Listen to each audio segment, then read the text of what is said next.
নারী অশ্লীল পোশাক পরে মাদ্রাসা পড়ুয়া হাফেজাও ধর্ষণ, রাতে ঘোরাফেরা করে স্বামীকে বেঁধে রেখে স্ত্রীকে ধর্ষণ, মাহরাম ছাড়া চলাফেরা করে নিজ ঘরে ঢুকে মা মেয়েকে ধর্ষণ, পর্দা করলেও সহি না 7 বছরের শিশুকে ধর্ষণ, ঘরে হেফাজত থাকবে বাবার কাছে, মেয়ে ধর্ষণ মরে গেলে বেঁচে যাবে।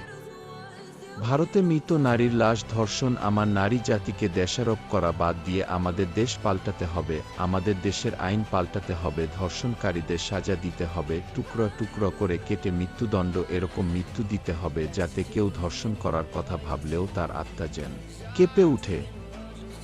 কিন্তু তা রেখে আমাদের দেশে হয় জেল 4-5 বছর, হাইস্ট 7 বছর হয়, আর অনেকের তো ধরতেই পারে না। এটাই আমাদের বাংলাদেশের আইন, আর আমরা জনগণ তো ঘরে বসে বসে শুধু দেখি আর ভাবি আরে এটা হওয়া উচিত না, এটা হওয়া উচিত। তাই আমার এখন অনুরোধ দেশের আইন পাল্টানোর আর আমাদের জনগণ পাল্টানোর।